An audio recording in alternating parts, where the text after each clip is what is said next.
On the 2nd of August 1990, Iraq, governed by Saddam Hussein, invaded the tiny oil-rich emirate of Kuwait.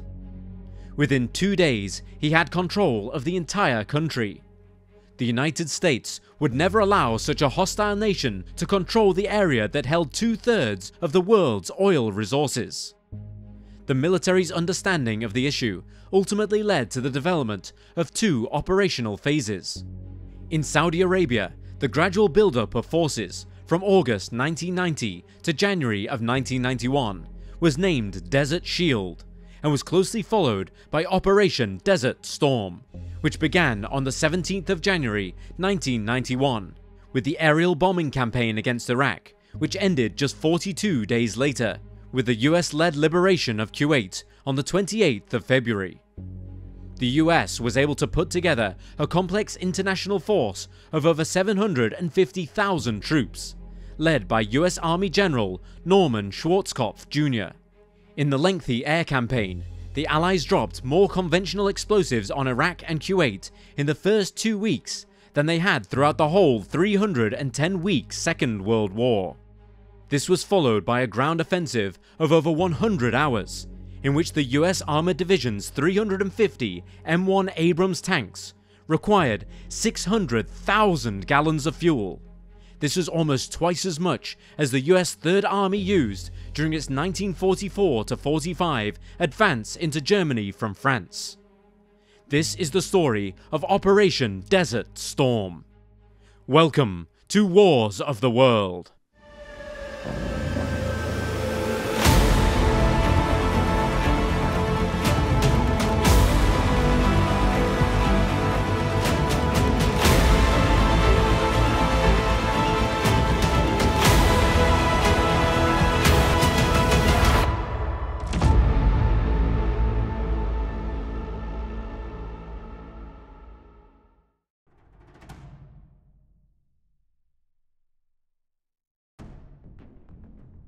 The end of the Cold War saw the dismantling of the USSR and the fall of the Berlin Wall in 1989. Many Soviet Jews left Russia after the collapse and immigrated to Israel. This caused concern throughout the Arab world for the safety of the Palestinians in the Israeli-occupied territories. Iraq's President Saddam Hussein shared these fears and was afraid of the decline in Moscow's influence on the world stage, especially as it was Iraq's main armament supplier and a longtime ally of Baghdad. Saddam believed that the US government was behind the newly adopted policy of the United Arab Emirates and Kuwait to exceed the oil production limits set by the OPEC, the Organization of Petroleum Exporting Countries, in a strategy meant to lower the price of oil and thereby hurt Iraq's economy and diminish its diplomatic and military influence. Saddam believed that an anti-Iraq plot was being hatched, with Iraq's rival Syria arranging a visit to Egypt, and Kuwait beginning talks with Iran, with Iraq-Iran relations at the time being at an all-time low after their 8-year war had ended just 2 years earlier. Saddam's government presented their combined grievances to the Arab League on July 15, 1990. These included the claims that Kuwait was still using the Rumaila oil field, that policy changes were costing Iraq $1 billion a year, and that loans from the UAE and Kuwait could not be regarded as Arab brothers' obligations. Threatening deadly force against the UAE and Kuwait, Saddam said, quote, "The policies of some Arab rulers are American. They are inspired by America to undermine Arab interests and security." End quote. At the end of the Iran-Iraq War in 1988, with 955,000 soldiers and 650,000 paramilitary units, the Iraqi army was the 4th largest army in the world. Any war against this country was not going to be easy. By the 23rd of July, Saddam had moved 30,000 Iraqi troops onto the border of Kuwait, causing the US Navy fleet to be put on notice in the Persian Gulf. Shortly before the Iraqi invasion, on July 26, 1990, OPEC officials announced that Kuwait and the UAE had accepted a plan to reduce their daily oil production. This was down to 1.5 million barrels or 240,000 cubic meters, down from the nearly 2 million barrels a day that they had each been pumping, in an attempt to resolve the disagreements over the oil policy. Kuwait proposed to pay Iraq $500 million to offset the lost Ramallah profits. However, Iraq was demanding $10 billion. In response, Iraq ordered an immediate invasion. At 2 AM on the 2nd of August 1990, Iraqi troops crossed the border into Kuwait.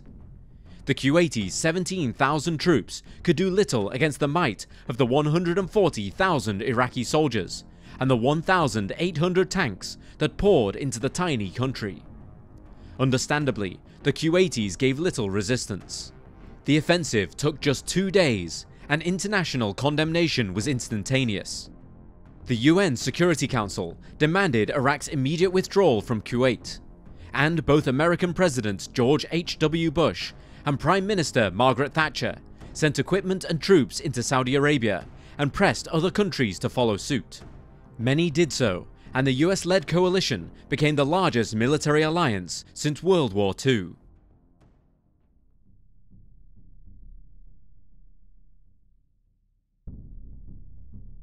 On the 29th of November, the UN Security Council gave Saddam an ultimatum: either withdraw Iraqi troops by the 15th of January 1991, or its member states will be authorized to use all necessary means to force Iraq's compliance. And so the countdown began. The following month, Saddam offered to leave Kuwait, but only if an agreement could be achieved on the Palestinian issue. International forces withdrew from the area, and Israel and Iraq dismantled their weapons of mass destruction. US troops had already gone into Saudi Arabia on the 7th of August, at the request of King Fahd.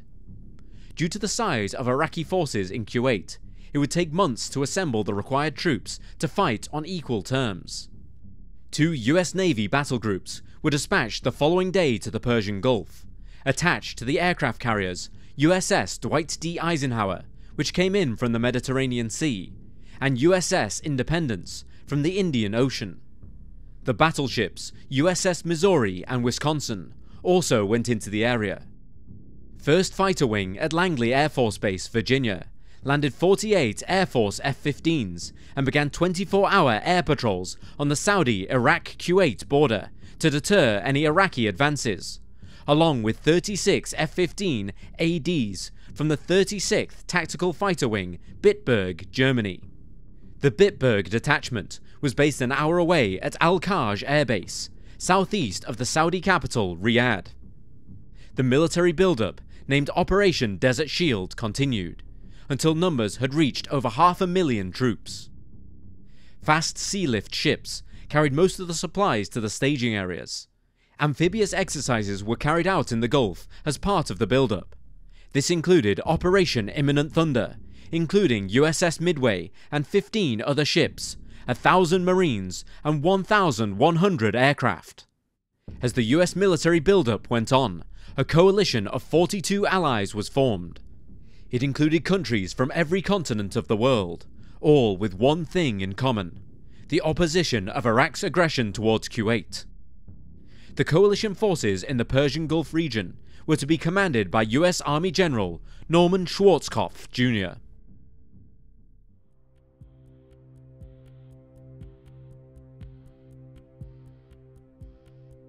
As the deadline of midnight on the 15th of January quickly approached, it was clear to the whole world that Saddam had no intention of ordering his withdrawal, and so it was time for the combat phase to begin. Iraq's refusal to withdraw resulted in the implementation of one of the most advanced military operations in human history.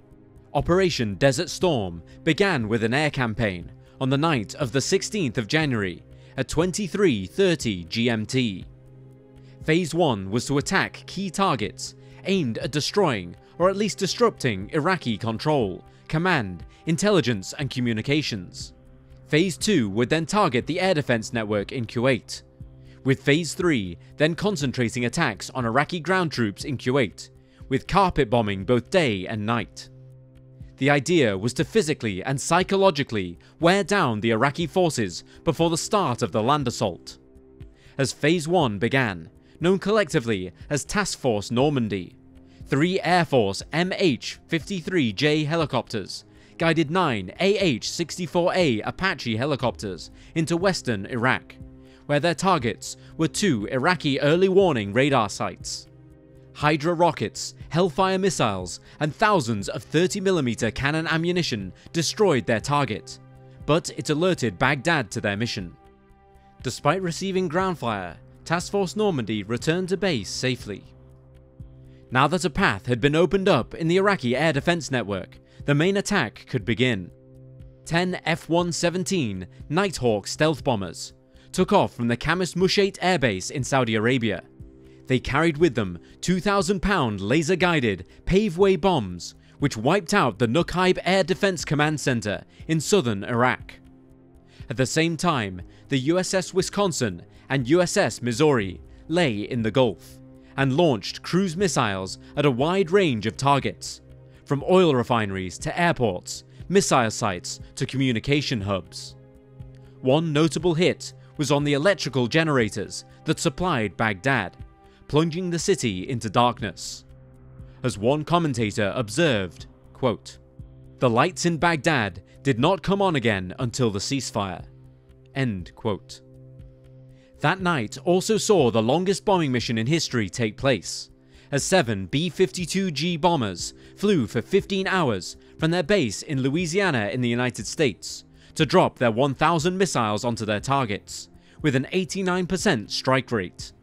Most of the airstrikes, both that night and over the coming weeks, were carried out by standard fighter bombers, such as F-16 Fighting Falcons, F-15E Strike Eagles, and F-11 Aardvarks, along with Saudi and British Royal Air Force Tornadoes. That first night, almost 700 aircraft attacked the Iraqis, mainly using iron bombs. There was barely any opposition from Iraq, and in fact only 34 Iraqi aircraft were shot down in almost 110,000 air attacks during the Gulf War, and even then, less than half of those sorties were committed to combat. Claims of success varied greatly. The news from Baghdad was that 44 Allied aircraft had been shot down. However, the Allies stated that they had destroyed 5 Iraqi warplanes, sunk 3 patrol boats, and taken out 6 Scud missile launchers, with the loss of only 7 of their own aircraft. For the most part, the Iraqis chose not to engage in aerial attacks with the Allied warplanes. Instead, they kept their planes hidden in reinforced shelters to conserve them, choosing instead to use anti-aircraft fire and surface-to-air missiles against the Allied bombardment. The following day, Saddam wrote a letter to President Bush, stating, quote, "If you are hoping that Iraq will yield to you after the airstrikes, and if you believe that the Iraqi armed forces can be neutralized, then you are deluding yourself." End quote. And in a defiant speech, broadcast on the Baghdad radio, Saddam declared, quote, "Relief will come and the whole nation will overthrow the thrones established on corruption. It will cause the crumbling of the White House and the den of the poisonous wasps and aggression in Tel Aviv." End quote. That same day, the international forces expanded their aircraft operations to include carpet bombing the Iraqi troops in Kuwait, and USS Missouri and Wisconsin launched over 100 Tomahawk missiles at their enemy.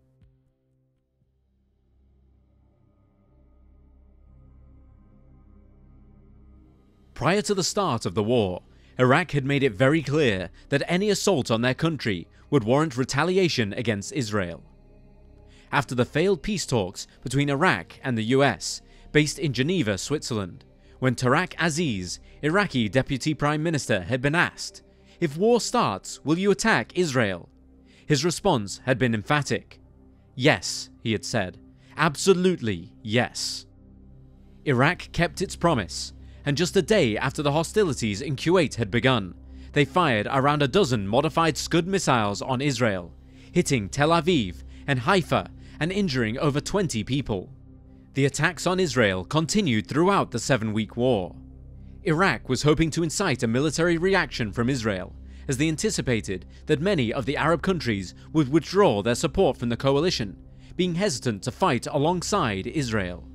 The Israeli Air Force sent aircraft to patrol the northern airspace alongside Iraq after these initial attacks. Since retribution had been Israel's policy for the preceding 40 years, the country was ready to respond militarily. However, out of concern that the other Arab nations would either leave the coalition or join with Iraq if Israel struck, President Bush put pressure on Israeli Prime Minister Yitzhak Shamir to refrain from retaliation and to remove Israeli jets. Additionally, there was concern that if Israel attacked Iraq via Syrian or Jordanian airspace, that those countries would either strike Israel or to join the war on Iraq's side. As an assurance, the coalition promised to defend Israel with Patriot missiles, so long as they held back from countering the attacks from the Scud missiles. To help safeguard the Israelis, the United States quickly dispatched a Patriot missile air defense artillery battalion and 2 batteries of MIM-104 Patriot missiles to Israel in response to the threat posed by the Scuds.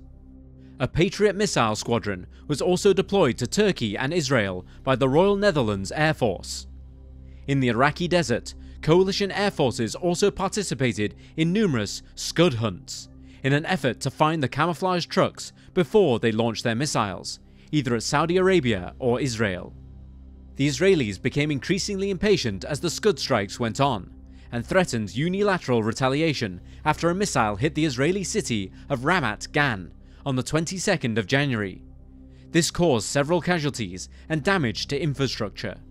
The impending retaliation was only called off after a phone call from US Defense Secretary Dick Cheney, who convinced Israel of the danger they would bring to US forces if they intervened.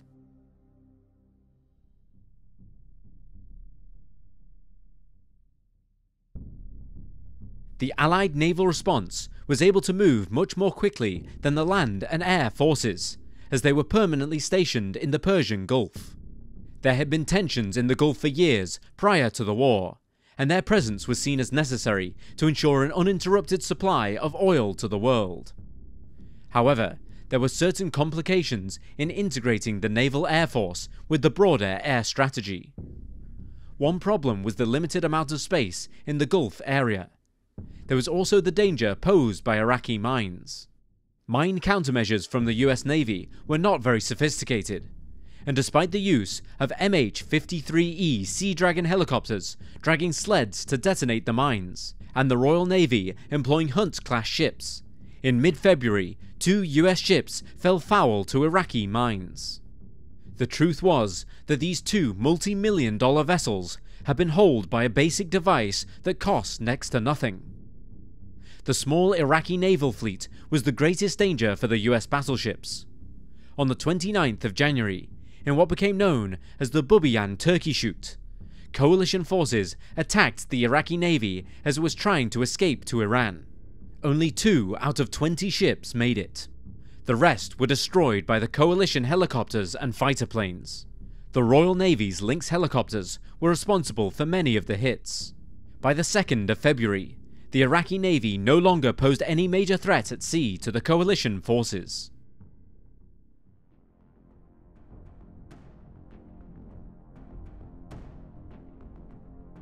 It was on the first night of the war that the US Navy used the Tomahawk Land Attack Missile, or TLAM, for the first time. This was a weapon of groundbreaking technology, combining a powerful turbojet engine with terrain contouring and unparalleled accuracy. Low to the ground, it was able to travel along a pre-arranged route.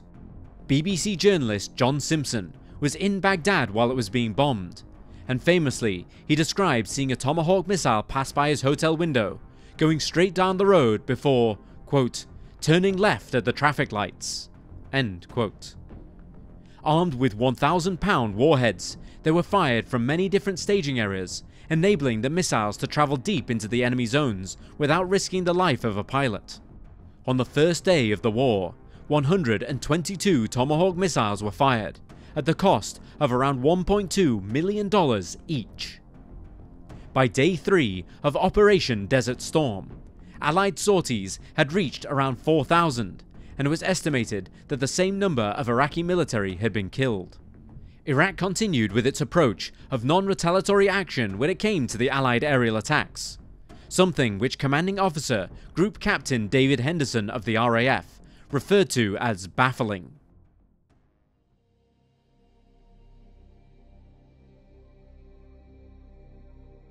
The first significant clash between the Iraqi army and coalition ground forces happened by chance before the land offense had even begun. On the 29th of January, for unknown reasons, Saddam made the decision to attack the Saudi border city of Al-Khafji. Nevertheless, he sent in one of his top divisions, the 5th Mechanized Division, along with the attachments from the 1st Mechanized and 3rd Armoured Divisions. Al-Khafji, which had already been evacuated, appeared to have no strategic value. The small number of US Marines, Special Forces and Saudi forces who occupied the city were quickly pushed back from the initial Iraqi assault. However, they soon regrouped and 140 coalition aircraft arrived. B-52s, Cobra helicopters and gunships with electric Gatling guns battered the 3 advancing Iraqi columns.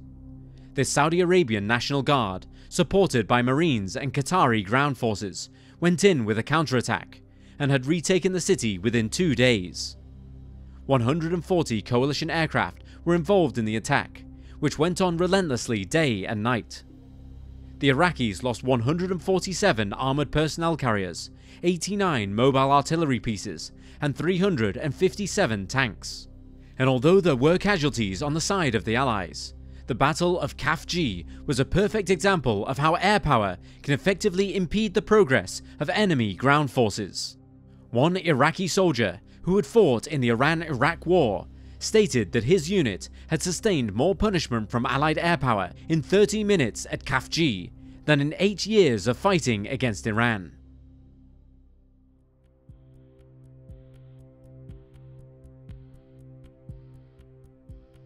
By the second week of the war, the Allies had stepped up the air attacks to an unparalleled 3,000 a day, whilst Iraq had attacked targets in the Gulf and Saudi Arabia. By the 4th week, the Allies were still concentrating on destroying Iraqi infrastructure in preparation for the frontline troops to move in. Now the 38-day air campaign was finally at an end. The US coalition had completed 94,000 air attacks and fired around 130 Patriot and 300 Tomahawk missiles. Dozens of Iraqi aircrafts and ships and hundreds of artillery pieces and armoured personnel carriers had been destroyed. Special Operations Forces landed behind enemy lines, and they included the ill-fated SAS Bravo 20 patrol. Their mission was to gather intelligence which could help locate and destroy Scud missile sites, as well as to destroy the launchers and their communication displays. Located in pipelines, they sent intel to TEL operators attacking Israel, with the goal to keep Israel out of the picture. The US-led coalition ground offensive, named Operation Desert Sabre, began at 4 AM local time on the 24th of February 1991. There were 2 main goals: to destroy the 5 elite Iraqi Republican Guard divisions and to cut off the Iraqi retreat. The start of the campaign was signalled as USS Wisconsin and Missouri, waiting off the Kuwaiti coast, sent out a huge barrage of fire. It was a strategy meant to fool the enemy into thinking that an amphibious force was about to assault the beach. Now that the Allies had claimed supremacy in the air, the Iraqis, completely deprived of airspace, had no way to know where their enemy was. Then, at the same time, ground troops began the advance on 2 fronts. The left front was on the Iraq-Saudi border, with the right front being on the border between Saudi and Kuwait. The right flank consisted of a joint Allied force of 5 mechanized brigades, a US armoured division, and 2 Marine divisions. Their main objective was to clear several routes through Iraqi minefields. At 0430 GMT, the left flank, made up of the French 6th Armoured and the US 82nd Airborne Divisions, crossed over into Iraq. In an operation named Cobra, the objective was to capture Salman Airfield and turn it into an Allied base. An Iraqi infantry division was overpowered, and the goal was achieved later that day, when 460 helicopters arrived with troops from over the border. Another major task for Cobra was to seal off the roads along the Tigris and Euphrates valleys, cutting off the only Iraqi escape route. Having brought the forces on the 2 extremes of the front line into play, General Schwarzkopf now turned his attention to the middle line, and the Joint Force Command North was ordered to cross over the border into Kuwait. By noon on the 24th, despite the Allies claiming that their first-day objectives had been achieved in half the time they expected, Saddam Hussein was declaring it a victory, saying that the Iraqis had stopped the US offensive. In a radio broadcast, he urged his countrymen to, quote, "Fight them, O brave, splendid men, O men of the mother of battles. Fight them, because with their defeat, you will be at the last entrance of the victory of victories. If the opposite takes place, God forbid, there will only be the ignominious abyss to which the enemies are aspiring to push you." End quote. But despite this bluster, Saddam was in fact preparing to surrender. On Monday the 25th, the US infantry and armoured units moved east from the Cobra base to attack the Republican Guard in the northern positions. Half of the 3,000 air attacks that day delivered cover for the ground troops. The Iraqis launched a Silkworm missile at USS Missouri, but it was intercepted by a Sea Dart missile shot from HMS Gloucester. However, at 1740 GMT, 28 American troops were killed when an Iraqi Scud missile successfully hit a US base near Dhahran. By this point, 590 Kuwaiti oil wells had been set on fire by the Iraqis. The Iraqi ambassador confirmed Baghdad's intention to evacuate Kuwait, stating that, quote, "They had been engaged in an epic, valiant battle, which will be recorded in history by letters of light." End quote. Then at 01:35 AM local time, on the 26th of February, a statement made by Saddam was read out on the radio. It said, quote, "O valiant Iraqi men, O glorious Iraqi women, Kuwait is part of your country and was carved from it in the past. It hurts that this should happen, that on this day our armed forces will complete their withdrawal from Kuwait, God willing." He then continued in his justification of the action, stating, quote, "Special conditions made us withdraw, including the aggression by 30 countries and their abominable blockade." End quote. Without any official contact from Baghdad, Washington still treated the situation as a retreat rather than a withdrawal, and the war went on. President Bush insisted, quote, "His defeated forces are retreating. He is trying to claim a victory in the midst of a rout. He is not voluntarily giving up Kuwait. There was no remorse from Iraq's aggression." On top of this, neither was Saddam prepared to accept the responsibility for the awful consequences of that aggression. "We have no choice but to consider retreating combat units as a threat and respond accordingly." End quote. Bush then made it clear that all Iraqi soldiers should lay down their arms to stop the bloodshed, and Saddam needed to personally and publicly agree with the UN Security Council resolutions. At 11:50 GMT on the 26th of February, the occupational forces of Iraq, in a convoy of assorted trucks, buses, armoured vehicles and tanks, left Kuwait along Highway 80.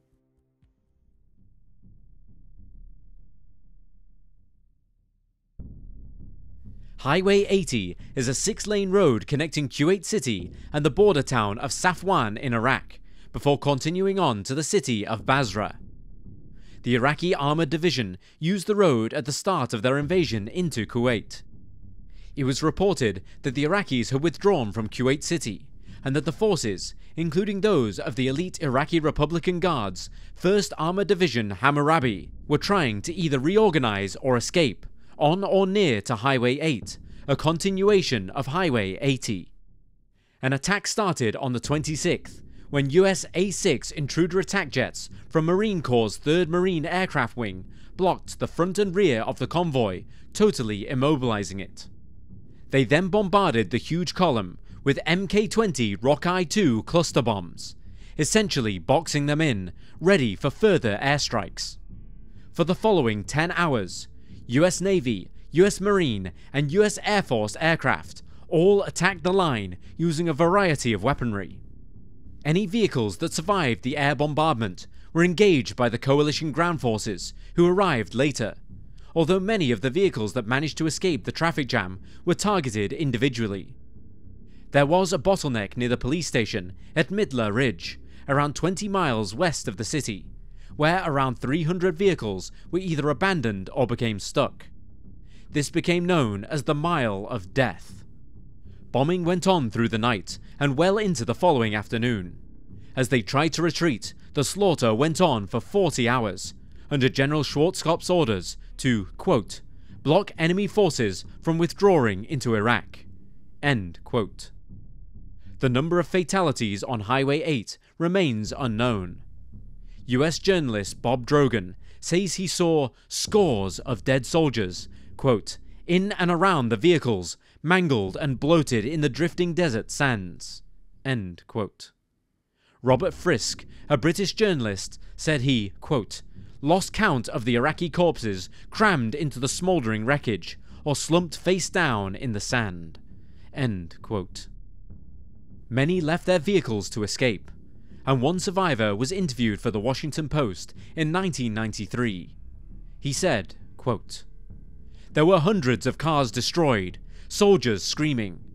It was nighttime as the bombs fell, lighting up charred cars, bodies on the side of the road, and soldiers sprawled on the ground, hit by cluster bombs as they tried to escape from their vehicles. I saw hundreds of soldiers like this, but my main target was to reach Basra. We arrived on foot. End quote. Reporter Colin Smith of The Observer said the assault was, quote, one of the most terrible harassments of a retreating army from the air in the history of warfare, end quote. This incident became known as the Highway of Death. According to one American officer, the Air Force was told to take out anything that moved along the Baghdad-Basra highway. The job mainly fell to the Army and the Marines. One member of the battalion, Hounds of Hell, of the Tiger Brigade, described their assignment, quote, we got there to Highway 80 just before dusk on the 26th of February and essentially shot up the front of this column. The group of vehicles we hit included petrol tankers and tanks, so the tanks exploded in these great fountains of white flame from the ammunition. You could see the little figures of soldiers coming out with their hands up. It really looked like a medieval hell, the hell you see in the paintings of Hieronymus by Bosch, because of the great red flames and these weird little contorted figures. It was all conducted at say a distance of half a mile and in darkness. Next morning we went up to see what we'd done. There were bodies all over the place, and I remember at one point looking down at the car track and I was up to my ankles in blood. The tracks had filled with blood, and there were very white-faced men going around saying, Jesus, did we really do this? End quote.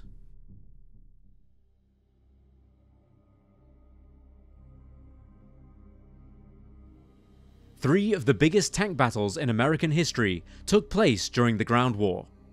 The Battle of 73 Eastings, Norfolk, and Medina Ridge. 73 Eastings took place on the 26th and was named after the coordinate line on which it took place. It was described by one of the lieutenants who took part as, quote, the last great tank battle of the 20th century, end quote. During the operation, the US 7th Corps and the UK 1st Armoured Division moved forward 120 miles in 82 hours and fought 5 Iraqi divisions, allowing the 1st Infantry Division to get deep into Iraqi defences and on into Kuwait. Norfolk took place the following day in southern Iraq, where American and British forces destroyed around 850 Iraqi tanks and hundreds of other combat vehicles. At Medina Ridge, outside Basra, also on the 27th, it was the 2nd Brigade of the Iraqi Republican Guard Medina Luminous Division who came up against the Americans. Over the 2 hours of battle, 186 Iraqi tanks and 127 armoured vehicles were destroyed. American losses included just 4 M1A1 Abrams tanks out of the 348 in the theatre. By the evening of the 2nd day of ground fighting, the combat was over, and the liberation of Kuwait was complete. American, Saudi and Kuwaiti troops had retaken Kuwait City. Bush made his victory speech on the 27th of February 1991 at 2100 EST, stating that, quote, After midnight tonight, along with coalition forces, the US was ready to suspend offensive combat operations, exactly 100 hours since ground operations commenced, and 6 weeks since the start of Operation Desert Storm." End quote. About 1.5 hours later, Baghdad radio made a response. Quote, "Iraq fought, stood fast, and triumphed." The commentator then said, "It is a victory for our people and for our president Saddam Hussein. Iraq is the master of the whole land." End quote. Nevertheless, Iraq accepted all ceasefire conditions and officially declared Kuwait's annexation to be invalid. On Thursday, the 28th of February, the ceasefire officially began, and the fight for Kuwait was over.